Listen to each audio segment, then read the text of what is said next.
Hi, everyone. Thank you so much for taking the time out of your day to join us. I'm Helene Bader. I'm the founder and president of the Leptomeningeal Cancer Foundation. As many of you know, I started this foundation in honor of my son Theo, who died in February 2024 at the age of 17 from leptomeningeal cancer. And today will be a little bit different from our usual webinars, as we will be having a conversation rather than a presentation about caregiving. And although we will be approaching this from a leptomeningeal cancer lens, it really will be a discussion applicable to anyone and everyone who's providing care for someone. A few items before we jump into introductions. There is closed captioning, and you can use the closed caption button at the bottom. Please use the Q&A function for your questions. Enter them as they come up for you. We did get a lot of questions on the registration form, so we'll get to as many as possible that come in now. And also, we did get some questions specific to leptomeningeal cancer. As I mentioned earlier, this will be about caregiving for someone with LM, but we won't be talking about diagnosis, treatment, management, progression of the disease, symptom management. We do have other webinars on our website that address many of these issues, and we are working on another webinar to address specific questions like that. So today we'll focus more on how to navigate the health system as a caregiver, how to advocate for your loved one, and what communication strategies could help you in managing caregiving responsibilities. And for that conversation, I'm excited to introduce our guest today, Dr. Allison Applebaum. So Dr. Allison Applebaum is a caregiving scientist, writer, researcher, speaker, and advocate. She is a professor of geriatrics and palliative medicine and the director of the Stephen S. Elbaum Family Center for Caregiving at the Icahn School of Medicine at Mount Sinai. Dr. Applebaum was the founding director of the Caregivers Clinic at Memorial Sloan Kettering Cancer Center, the first program of its kind in the United States to provide comprehensive psychosocial care to family members and friends of patients who are in the caregiving role. Dr. Applebaum's research focuses on the development and dissemination of supportive services for family caregivers. She has published over 100 articles, reviews, and book chapters on these topics, and is the editor of a textbook called Cancer Caregivers. She's also the author of the recently published narrative nonfiction book, Stand By Me, a guide to navigating modern, meaningful caregiving. We're so happy to have you with us today, Dr. Applebaum. Thank you so much for having me. It's wonderful to be here. And I wanted to show everybody a copy of your book. This is Oh, a wonderful book. thank So we will you. be referring to that throughout the conversation. So Great. yeah. So I wanted to start with the first chapter of your book, Becoming a Storyteller. You talk about the importance of conveying a patient's personhood to the members of the healthcare team and to really illustrate as vividly as possible who your loved one is, what matters to them. I just want to read one sentence you wrote so beautifully. As you literally and metaphorically stand by your loved one, you are tasked with honoring the dignity of that patient, the dignity of the life that has been lived thus far, and the dignity of the life that can be lived in the future through telling or helping to tell that patient's story. So can you talk more about why this is so important and how and when to do this? Sure. I'm so glad that you're starting with this. And there's a reason I have this as the focus of the first chapter of the book, and that is because I had never seen in any self-help book on caregiving or any scientific article written on caregiving a focus on personhood and a focus on the responsibility that we as family caregivers have to convey that personhood to members of the healthcare team. I just want to give a brief context for that statement that Helene read. I took care of my dad for about a decade. He had Lewy body disease, which is a very different illness. Though actually, I shouldn't say it's a very different illness. Actually, there's some similarities.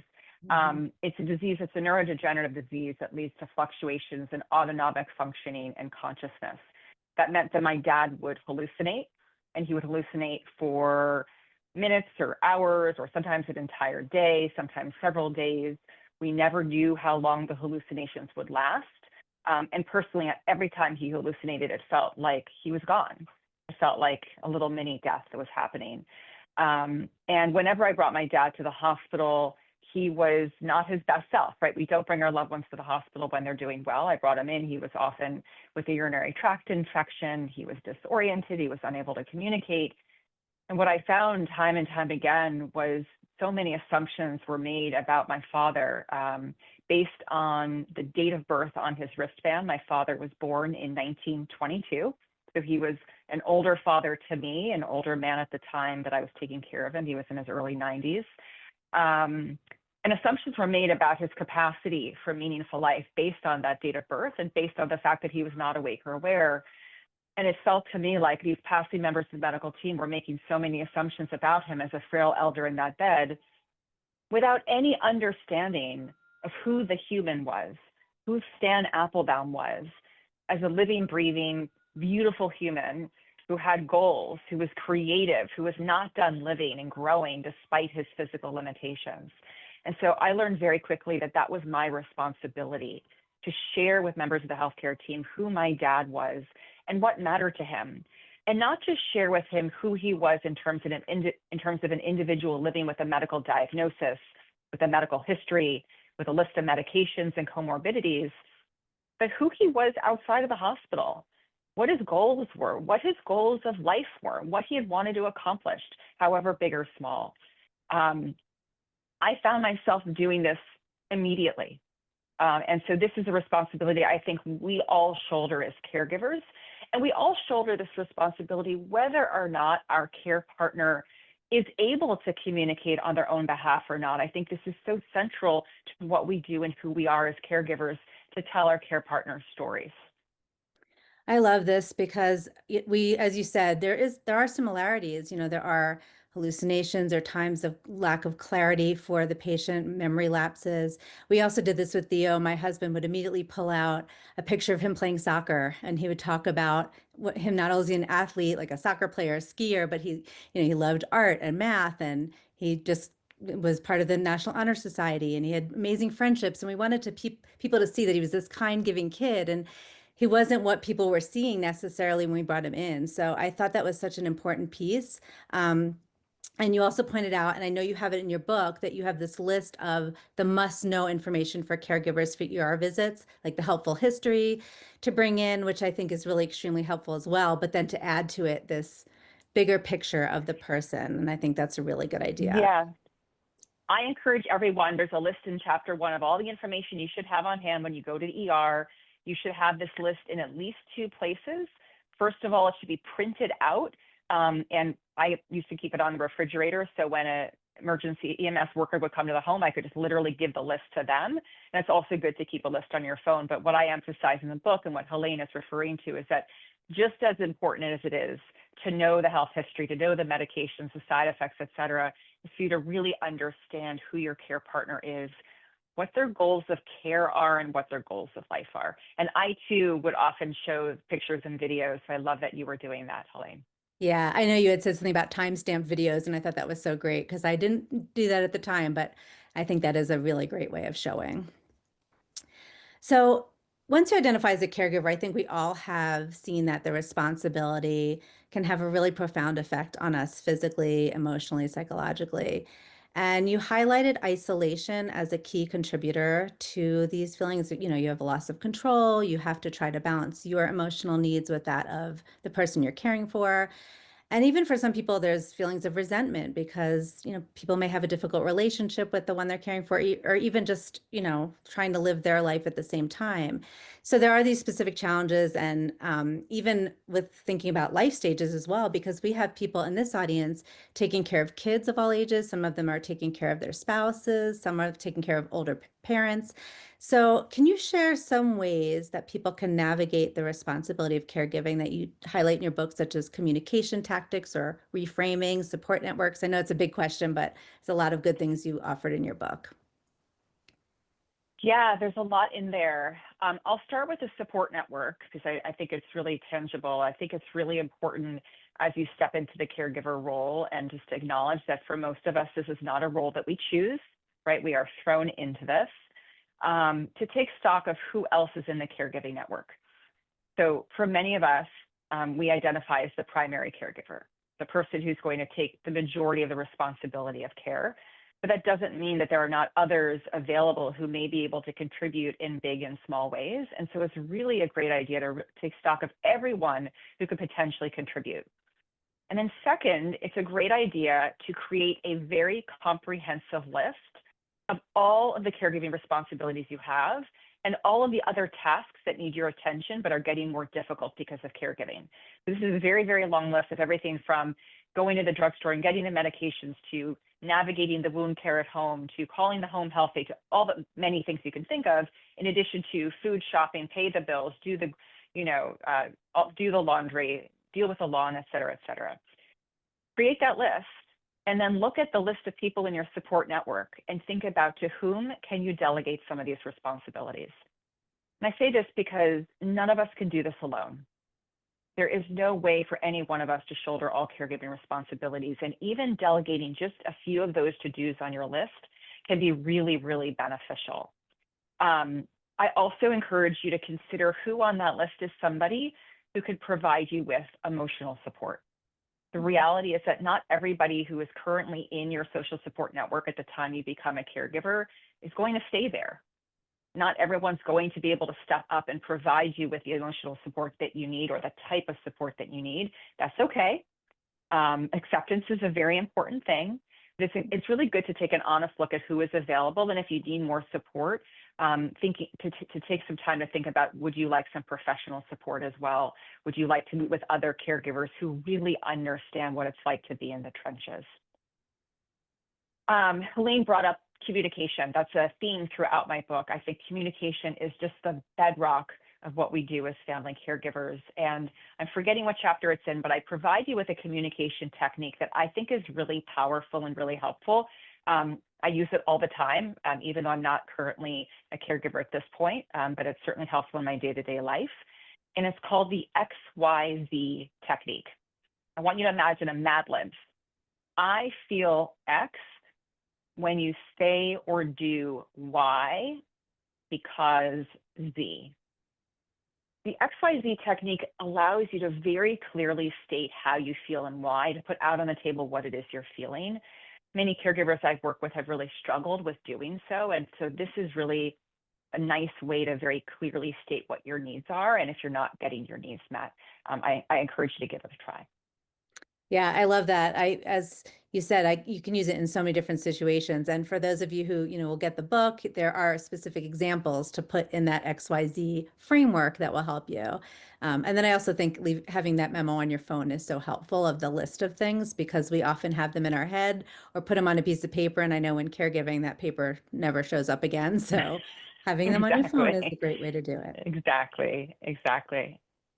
So let's talk a little bit about that emotional roller coaster of caregiving. You brought this up before because you said your dad had Lewy body dementia. He had fluctuations in consciousness. And that really resonated with me because, as we said, with leptomeningeal cancer, we also have those fluctuations in consciousness. There's hallucinations, there's lapses in memory, changes in cognition. So I would think a lot of our audience can relate to that as well. And as you also mentioned, is each time you have that episode, you don't know if it will reverse. You don't know if your person will come out of that state. It's terrifying. It's devastating. It's exhausting. Really, for me, that was probably some of the hardest and scariest parts of caregiving. And we have really no control over the outcome. And something you talk about too is like this profound uncertainty that you go throughout your journey as a caregiver, because even waiting for tests with the person or waiting to see if treatment works. So are there ways to kind of learn to live with those waves of emotions and the ups and downs, to kind of calm our minds and our bodies, or coping strategies to help us manage those times?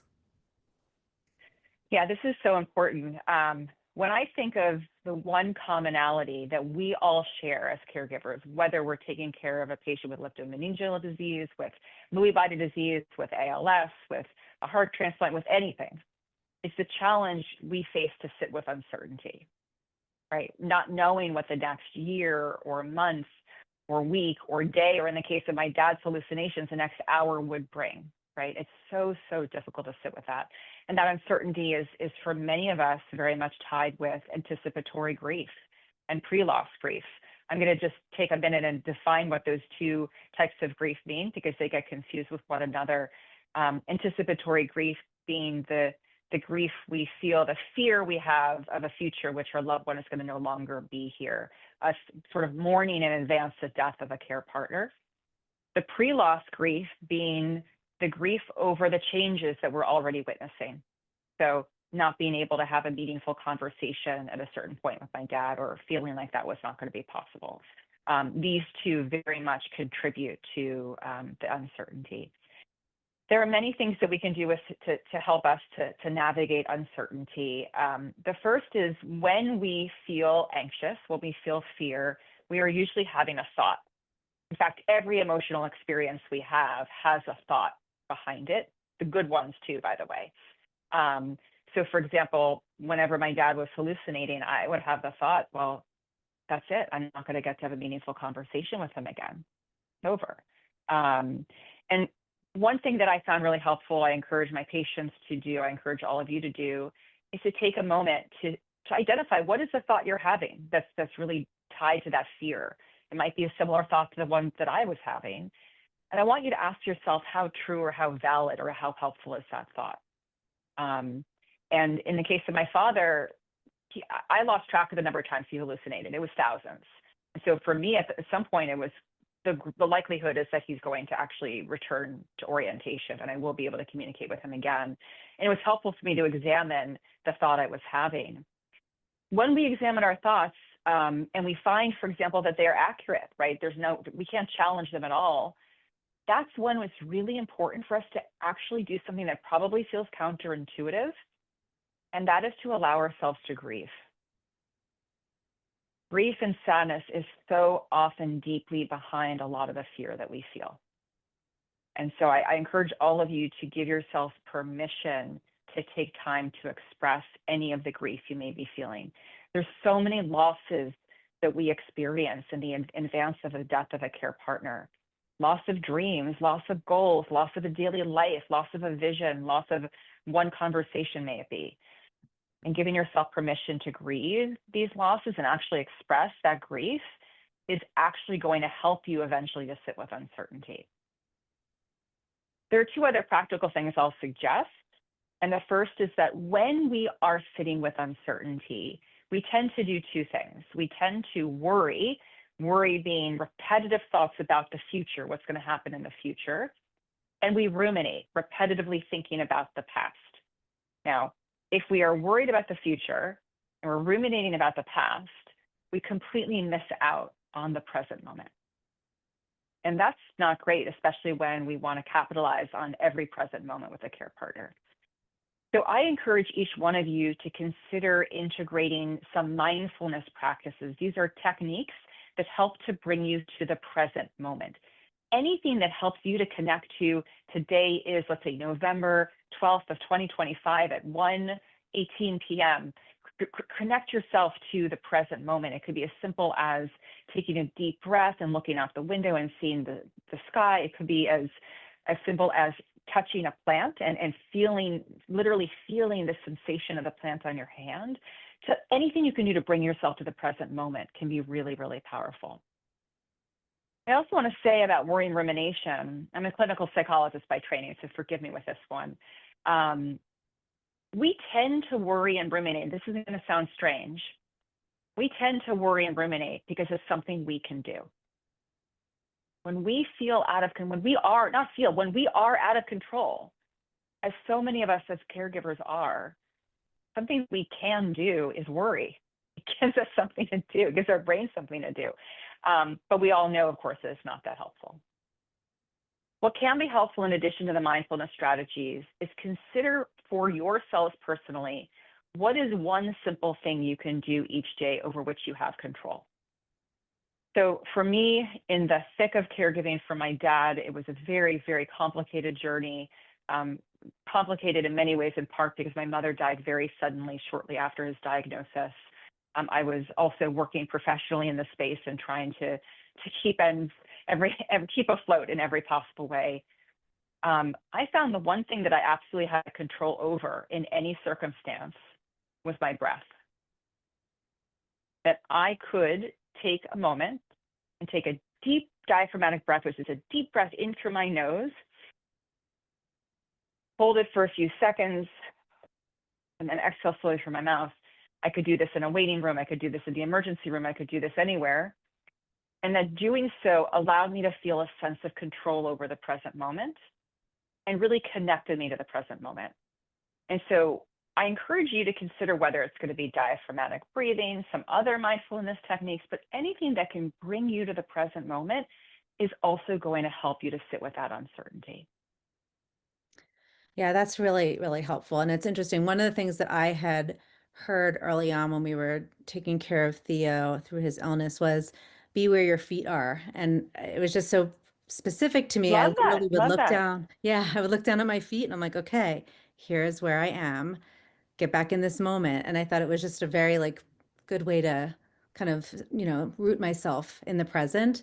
So that's another tactic that people may find helpful.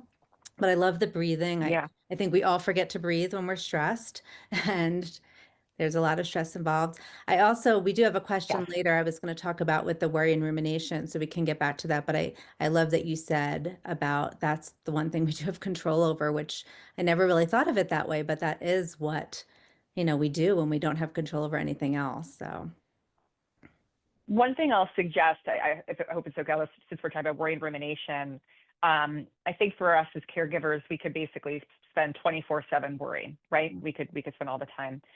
I encourage caregivers I work with to engage in what we call worry time, which is to set an alarm on your phone. Start with simply just 5 minutes. Do not do this right before bed. Okay. I'm not saying do this at some point during the day, and purposefully worry. Purposely focus on all the things that are bothering you and either just think about it, write about it, talk about it. And the reason I'm encouraging you to do so, I'm going to give a very silly example, but I want all of you join in today. For the next 5 seconds, I want you to not think about a bright pink elephant. Do not think about a very bright pink elephant. No bright pink elephants. It's a very silly example, but it's very difficult when we tell ourselves to not think about something, to not think about something. In fact, when we try to not think about something, again and again, we know the thought is going to come back stronger. Avoidance does not work. This is why avoiding thinking about the things that bother us or concern us or worry us doesn't work. Purposely spending some time every day worrying and literally saying, okay, for the next 5 minutes, I actually have to think about all the things that are driving me crazy right now. I'm going to write them all down. You all may find will lessen the worry you're then feeling and experiencing throughout the rest of the day. 5 minutes might be enough. You might need 20 minutes, and that's fine too. But I actually think scheduling this time and making it purposeful is a very productive thing to do. that's really interesting. I think that could be really helpful for all of us, even in the grief stage, which is something too that Yes, there's a yes, lot of worry. All right, so I yes, want to of switch course. gears a little bit. It's something you brought up, but in the beginning. But another part that resonated with me is you talk about experiencing discrimination towards your dad in the form of ageism. And we all know there Yeah. are many, many ways we can experience discrimination in healthcare, whether it's age or race or ethnicity or your income level, your education. And it can definitely impact the way you receive care for your loved one. And one form of discrimination or bias I experience, and I'm guessing there's others in the audience that experience this as well when you're dealing with leptomeningeal cancer, was medical nihilism. And it's a term I learned from a doctor actually after Theo died. And for those who've never heard of this, it basically is the view that we should have little confidence in the effectiveness of treatments available. So for our case, it's a doctor just basically thinking it's impossible to cure this disease, so why bother trying? And as you've probably heard me say before, we were really hopeful until the very end that there was going to be something. We had a 17-year-old amazing kid, and Theo wasn't giving up hope. We weren't giving up hope that we were going to cure him and that science would work for us. And so, even though I felt that way and Theo felt that way, we feel like he was often treated as less important or not a priority because certain medical professionals believed that he may die anyway, and this was a constant threat to all the care he received. So I'd love to hear more about like how you deal with that as a caregiver because it's awful. And I do see it in our Facebook chats and Facebook groups about people experiencing this. So can you share, Yeah. you mentioned like the golden rule and the platinum rule, and can you share what those are and then maybe examples of communication strategies caregivers can use if they're Yeah. experiencing this or if they feel their loved ones aren't being treated fairly? Oh my gosh, I'm so sorry that you had that experience, that anyone else who's joining today has had that experience. What an awful phrase. Yeah, What an it is a awful horrible. phrase. Yeah. It feels in flavor very much like what I experienced with my dad, which is that there were repeated assumptions made about his capacity for meaningful life based on how old he was and based on his frailty at the time. And I felt like I was repeatedly on the defensive, trying to convince members of the medical team that what they saw in front of them was not my dad's permanent lived reality. Right. What I experienced from the beginning, there were some very poignant examples of this that I've written about, was healthcare professionals following the golden rule. The golden rule says we should treat others the way that you want to be treated. The problem with the golden rule is the golden rule completely ignores and negates the values and goals and wishes of the patient and their family. The platinum rule says treat others as they do unto others as they shall have done unto themselves. Treat others the way they want to be treated. The platinum rule takes into account the values and goals and wishes of the patient and the family. And what I realized that I needed to do in order to combat ageism, which is really what was so prominent in my journey with my dad, was to help healthcare professionals to follow the platinum rule.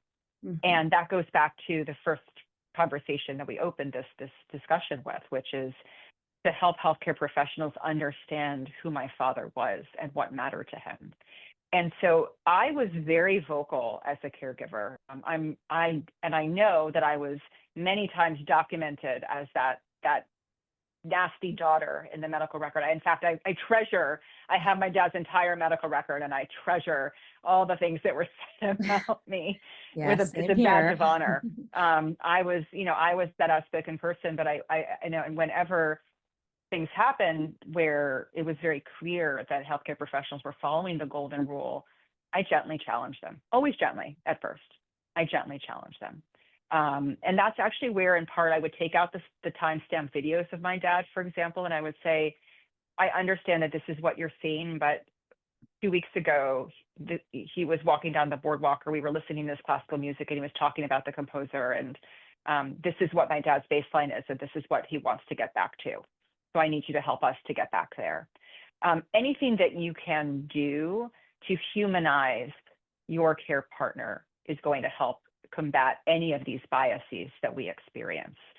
I think the more that we can do to help healthcare professionals truly connect with the individual they're caring for will help them to truly care about the person they're caring for. It sounds simple. It's so hard to do, and we're all going to do it differently. It's going to mean a different way for each one of you joining today, but anything that you can do to really convey who your loved one is, who your care partner is, what matters to them, that's going to help. Absolutely. And yeah, I treasure those times too, when people said I was a difficult mother, difficult mom in the room. And I was like, I am difficult because I'm doing what I need to for my son, and call me whatever you want. Yeah. Yeah. And I did see a comment actually in the Q&A, and thank you for saying this. Someone said it seemed like professionals had written him off, but we, supporting his need not to be written off, did not want to be. And, we did everything we could, and it was a tough choice. I'm sure there's a lot of people joining right now who would agree with a statement like, my loved one would have died long ago if, or they would not have gotten the type of care they did if it weren't for what we did, right? Right. The medical teams wrote off my dad in 2013. My dad died in 2019. Yeah. He got 6 extra years. Yeah, same with us. Yeah, we had the same thing in 2021, and Theo died in 2024. And so it gave us quite a few years of us saying, nope, we're not accepting that, keep going. There you go. And a really good quality of life too, which, I think it's important as well. So you do talk a lot about meaningful caregiving in your book. It's part of kind of the basis of your book, and you have a section on connecting to meaning through creative acts for yourself and your loved one. Yeah.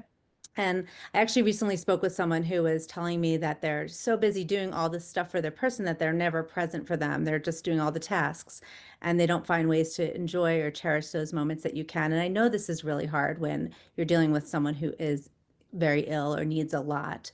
But I feel like there's always ways to find those little glimmers of joy or connection or meaning with caregiving. Can you talk about what this means and maybe give some examples? Absolutely. And I always like to preface this with the disclaimer that I am not talking about the power of positive thinking Mhm. I am not talking about turning lemons to lemonade. That is not who I am as a human, as a therapist, as a clinician, as a researcher, as a caregiver. But we know that meaning and suffering can coexist. As humans, we can experience some of the greatest suffering, and to experience that in the context of caregiving. And at the same time, caregiving can afford us the opportunity to connect to meaning and purpose. It doesn't mean the suffering goes away, but it means the suffering can exist alongside some good stuff. I've lost track of the number of caregivers who've said to me, Dr. Applebaum, I had no idea I was so strong until I became a caregiver. Or caregivers who learn new things about themselves, caregivers who found their voice, caregivers who used to be really shy but became outspoken because they had to speak up with all of the healthcare professionals. And so I do spend some time in the book talking about meaning and caregiving. It's been an area, I should say, of my research. So there's science behind a lot of the science behind everything I write about. I just want to be very clear. And I've been working therapeutically to develop an approach that's called meaning-centered psychotherapy for caregivers that gives them the tools they need or that we can use to connect to meaning and purpose despite the suffering we face. And so much of what we talk about in this approach and what I wove into the book, and I think what you're getting at, Helene, is this idea that, right, we don't choose to become caregivers. We don't choose to have a loved one diagnosed with cancer. We don't choose any of these awful things that are happening. But how we do face the day-to-day, that is our choice.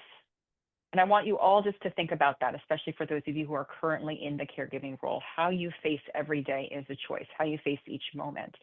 And while I know for so many, it must feel like you're just trying to get through the day, you're going through the motions, you might feel like a shell of yourself. Is there any way in which you can do any part of your day differently?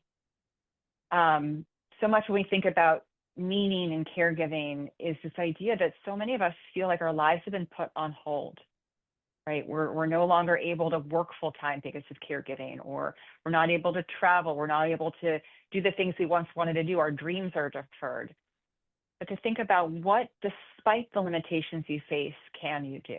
What can you continue to connect with despite your limitations? So that was a lot of generalists. Let me bring you some specific examples.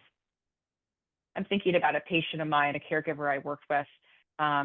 She had accompanied her partner to New York City. They were receiving treatment at Sloan Kettering. They didn't live in New York City. They came to New York for treatment. They lived on a big farm. And for this individual, being outside in nature, being outside in the garden, working with the soil was what really brought her a sense of meaning and purpose in life. Like that was her joy.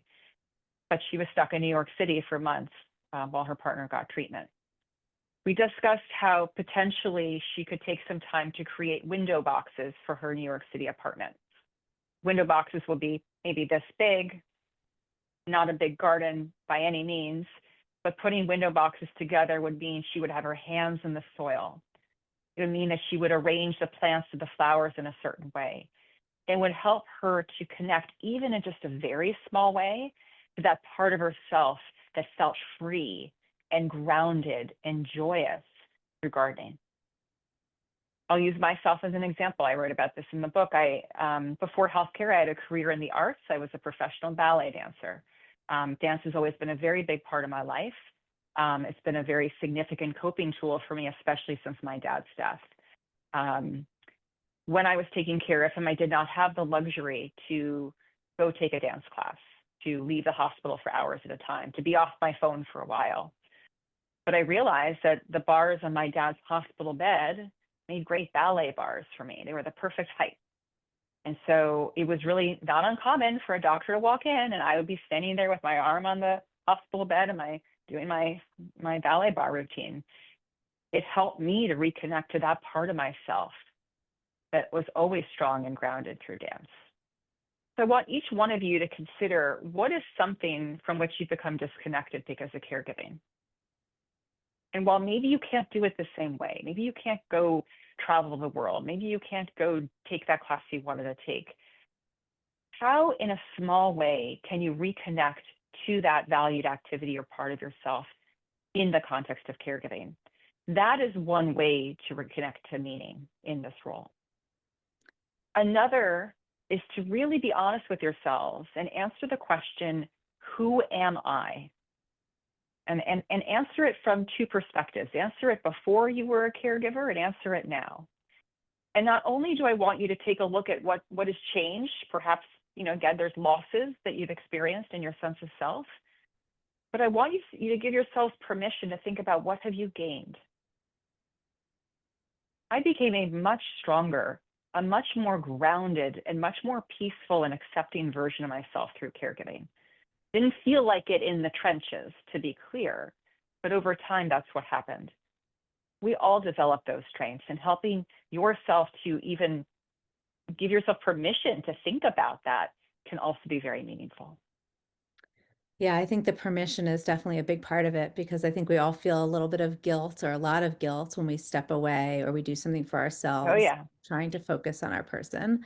Um, And I also like the things that you talk about too, of not only what you do for yourself, but how you can connect more with your person that you're caring for, as opposed to just doing those tasks. And I think you talked about maybe playing chess with your dad or things like that. One of the examples you gave in your book, which I loved, was a patient who couldn't visit museums in Paris. So they did a virtual visit to the museum, which is such a great idea. Ways to kind Yeah. of do things with them that you can cherish and treasure while you're going through such a Yeah. tough time. I think it's really about what have you and your care partner done before all of this, and how can you remain connected to it? My dad was a great musician. Music was a big part of our lives. And while he could certainly not get himself to Carnegie Hall, we could bring Carnegie Hall to his bedroom, right? And Yeah. so just lying there together, listening to music was some of the most meaningful moments we had together as father and daughter. Simple acts like that. And again, I think sometimes the most simple moments are those that are most powerful and beautiful. Yeah, absolutely. I think about with Theo, he always, he liked video games, but he wasn't a big gamer. And then when he got sick and he got to the point where he was in bed, he'd play a lot. And I would never play with him. At that point, I was like, all right, I'm going to sit in bed with him. We'll play Minecraft. And I don't know if everyone's familiar, but you build things, and we built a house and we put chickens in them. And he loved it. And we all laughed and we had fun doing it. And it was something that, is a really beautiful memory now that I Wonderful. cherish because we wouldn't have done that Yeah. otherwise. Um, all right, I want to switch to managing caregiver burnout because Hmm. that kind of goes along with what you're saying about taking care of yourself, but how can you do that without feeling guilty? And how can you manage that burnout if you're doing these things? How do you do it without feeling bad about doing them? So first, I'm going to do a little education about guilt. We can't have a webinar on caregiving without talking about guilt. Um, we feel guilt when we feel guilt when we have the thoughts, the woulda, shoulda, couldas, right? I shouldn't be taking care of myself. Dr. Applebaum, I shouldn't be here. I'm not the patient with cancer. Dr. Applebaum, I shouldn't be here. I should be at his bedside. When we feel guilt, we feel like we are letting someone else down, right? That's the sort of go-to assumption. I want you all to take a moment and just think about this other way of thinking about guilt, which is actually the accurate way to think about it. When we feel guilt, when we have the woulda, shoulda, coulda thoughts, that pit in our stomach feeling, the person we are letting down or are about to let down is ourselves. When we feel guilt, it's a sign that we are neglecting our own self-care. That is part of why caregivers feel so much guilt, because we are neglecting our own needs. I want you each to consider that guilt is a powerful red flag that tells you that you need to pay better attention to your own needs. I don't want you to avoid the guilt. I want you to work with the guilt and respond to the guilt. And to respond to the guilt, not by doing more for others and less for you, but doing the same for others and more for you. For listening honestly about what you each need and responding to that call for care. What about survivor's guilt? Because that came up as a question. How does that fit into all of this? Very painful. Very painful. Number one, I think that as we grieve and if we experience that survivor guilt, the number one thing we need to do is actually just express it and to deep down share what are the thoughts that we're having. Why is that coming up? With all emotions, but I would say in particular for those of us who are grieving, one of the worst things we can do is keep it in. It is inevitable that we as humans will have that question. Well, why not me? Why was it he who lost his life? Why is it not me? This makes no sense. And by the way, we have that survivor guilt, just like the worry and rumination, because it's a situation, again, in which we are absolutely powerless. We try to do something, and the something we can do is feel guilt. Yeah, that makes a lot of sense. It's hard to know that in the moment, but when you say it that way, I it's very know. clear. I know. Um, I know we also have some oncologists and other doctors and nurses and social workers in the Oh, audience. wonderful. Um, I would love to know how these members of the healthcare team can work with caregivers as a critical member of the healthcare team and help Yeah. prepare them for what ends up being their responsibility as caregivers. I'm so glad that there are some healthcare professionals joining. Thank you so much. Thank you for all that you're doing. You all are instrumental in helping caregivers to get the support and education and instruction they need. So let's start from the beginning. One of the most important steps that you can do is identify who the family caregiver is. It's not always obvious. And the person who's at the bedside may not actually identify as a family caregiver or may not be the family caregiver. So it's a really good idea to actually engage in conversations to learn who the family caregiver is. Second is to ask the question, how are you doing and what can I and my team do to support you? Caregivers are often so overwhelmed by all the many responsibilities on their shoulders, and anything that you can do to help route them to resources and education and information is going to be really, really powerful. We have what's called the Caregiver Advise, Record, Enable Act, the CARE Act in the United States. This is currently passed in 45 states and territories. The CARE Act might be a surprise for some of the healthcare professionals on the line. It still is whenever I lecture about this. It requires hospitals to document the name and contact information of caregivers in the records of patients when patients are admitted. It requires hospitals to let that caregiver know when a patient is transferred or discharged. And very importantly, it requires hospitals to provide caregivers with training and instruction so that they know how to take care of a care partner at home. And I'm guessing that many caregivers who are joining today would agree with me when I say the CARE Act is not consistently implemented. Mm-hmm. And that is in part because of understaffing and diffusion of responsibility. I mention it because it is our responsibility as healthcare professionals to ensure that no caregiver leaves the hospital feeling inadequately equipped to care for their loved one at home. And that transition from hospital to home is one of the most distressing for families. So anything you can do to identify caregivers, ask them how they're doing, and ensure that they get the training and education and instruction they need is going to be instrumental. One thing that I've been advocating for in my work professionally is the identification on healthcare teams of the caregiver champion. The person on the healthcare team, perhaps it's a nurse, perhaps it's a social worker, maybe a psychologist, it really depends on the team, but the person who's going to be that point person for interfacing with caregivers, ideally screening caregivers for distress, helping to connect them to resources, and yes, providing them with that training and instruction. I just want to say, though, that all of you who are healthcare professionals, you're taking the time to create a relationship with caregivers and to ask them how they're doing has the potential for almost every caregiver you work with to being a difference between their life and quality of life. And you're doing this for some caregivers, for a very small subset of caregivers, but a very critical subset, could mean the difference between life and death. I cannot overemphasize how beneficial it is for healthcare professionals to take the time to acknowledge who caregivers are and the incredible work that they do. Thank you. I think that is also important. And I remember reading that in your book too about the act and thinking how often we were sent home without instructions or knowing what to do and not being felt as if we were treated as a member of the caregiving team and the healthcare team. So thank you for pointing that out. We do have a bunch of questions that were sent in advance, and I'd love to get to some of them. Some of them I feel like you probably touched on in some ways, but I just want to throw them out there and if there's anything more to add. But A lot of people asked about balancing responsibilities in caregiving, especially when you're young and you have young children, or you have to keep a job and you have an unsupportive workplace. Is there anything you can recommend people can do to help them with that? Something has to give. We cannot keep piling new responsibilities on a plate, assuming that we're going to be able to fulfill all the others that were already there.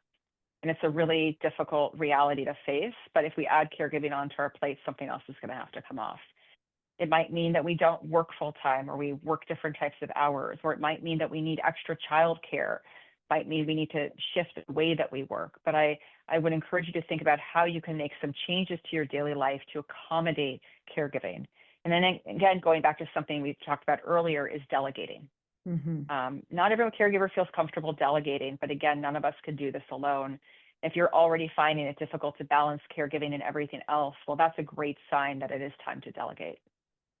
Yeah, I think we all have to admit sometimes I'm the kind of person who doesn't delegate well. I just want to do it all myself, and I know that was hard for me and having to give over things to people. So I think that is a really good point of just trying to realize you can't do it all. Um, we had two different questions, but basically asking the same thing about keeping a positive attitude or finding patience with your loved one, especially if they're difficult or they won't follow directions or won't do what they need to do to help take care of themselves. Is there anything we can do as a caregiver to stay positive or to be more patient? Well, I think it is absolutely unrealistic to stay positive all the time. So I just want to give everyone in this room permission to not.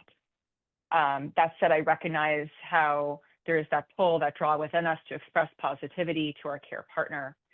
What's most important is that you do have an outlet somewhere with someone in some scenario where you are getting out the feelings you're having. And by the way, one of the feelings you're likely having that is totally valid and appropriate is anger. That anger and frustration needs to come out. And what you'll likely find is if you can find a safe space to let out that anger and frustration, whether it's with a good friend, whether it's a therapist, caregiver buddy that you have, you are then likely going to be better able to be more patient with your care partner. But I do think it's a tall order to say, I'm just going to be positive. That's impossible.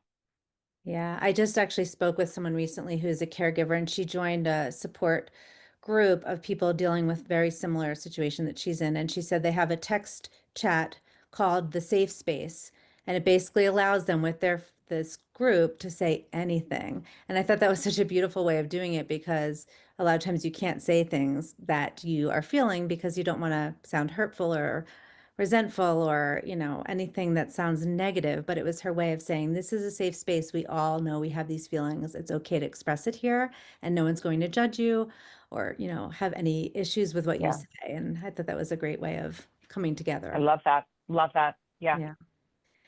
Um, we did get a question about providing end of life comfort and support.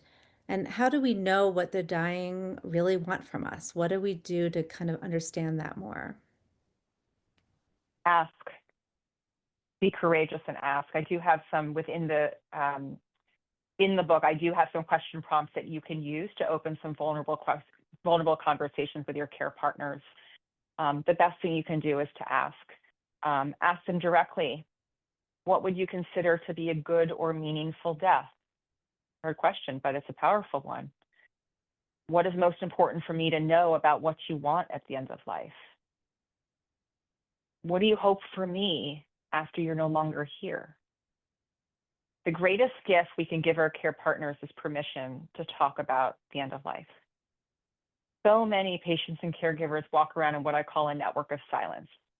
We're all avoiding the elephants in the room. We all know what the elephant in the room is. I have a water bottle for my plants. It's my elephant in the room here. We all know what the elephant in the room is. It's death. We don't want to talk about death. But if we're all avoiding this elephant in the room, we then are all walking on eggshells and not actually getting to express what we need. Your opening that conversation gives your care partner permission to speak about what is on their mind. It's a difficult conversation for sure, but what you will find is once you open it, it will get easier. And it's likely a conversation you're going to repeat. And that's also similar to just the goals of care you mentioned in your book as well, right? Of like how to think about that and how to talk about that so that you're Yeah. speaking of it often and because they change, right, as you go along. Absolutely. Yeah, so I have provided you with some specific question prompts because I know that these conversations are so difficult. One of the things I emphasize that Helene just mentioned is that these are not conversations you're having once or twice because our goals of care change.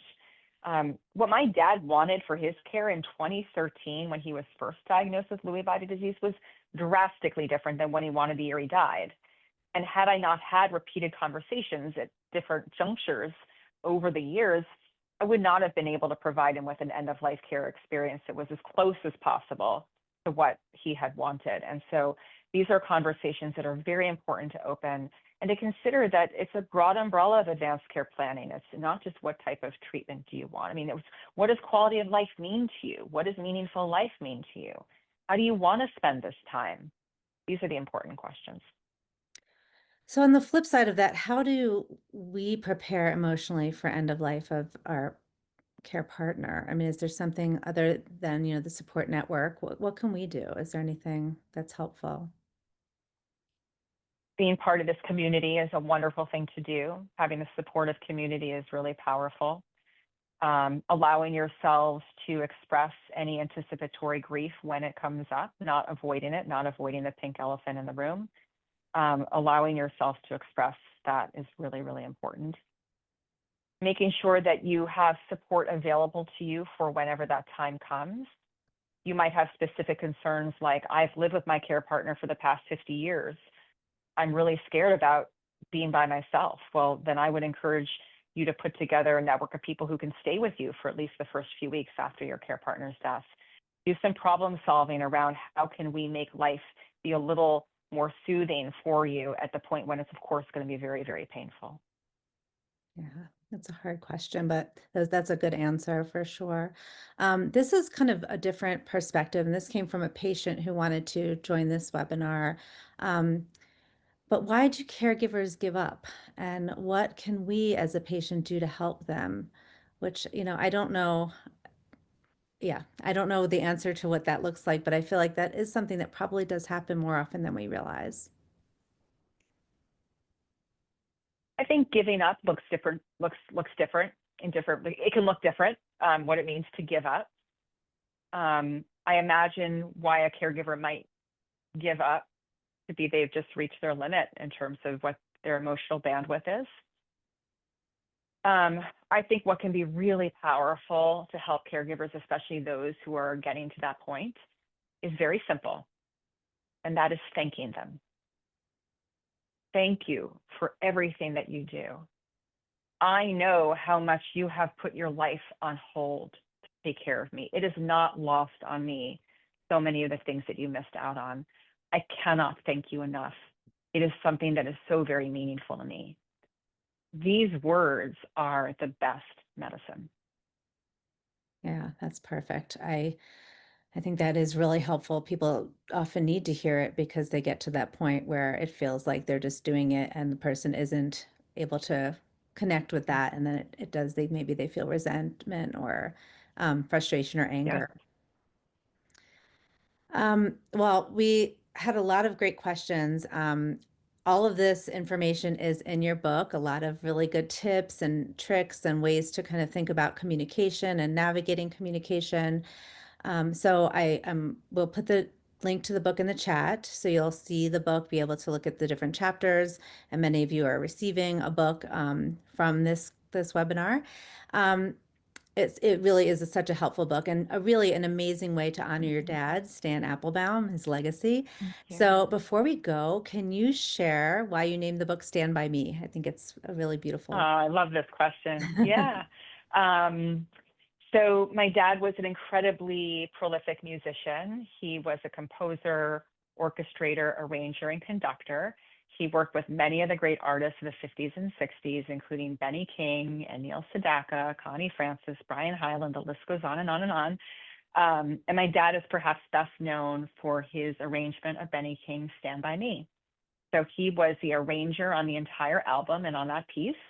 And for those of you who know the song Stand By Me, which is likely everyone, you are aware that in the middle of Stand By Me, there's this beautiful symphonic piece for about 64 counts. That is Stan Applebaum. So that was my dad's composition. It was something he wrote one evening. He was just playing around with how rich and full he can make a few stringed instruments sound. And that ended up being plopped in the middle of Stand By Me. And I'm biased, of course, when I say that I think it's part of what brought the song such notoriety. So it's a really meaningful song, and of course has double meaning when we think about caregiving. Well, I love it. I love the song, and I loved reading and learning about your dad throughout the book. Thank And you. I will say we have one comment here, a beautiful cover. The orange looks just like the patient in the Oh, and 100% the yellow reminded me of what I spent so much time doing in those horrible worst hours. So, um, thank for those you. of you who will be receiving books, we'll send out a confirmation email soon. You can check out Dr. Applebaum's book in the link at our chat, like I was saying. And thank you again, Dr. Applebaum, and thank you all so much for being with My us. pleasure. It's really a wonderful conversation and so helpful for everybody going through all of this.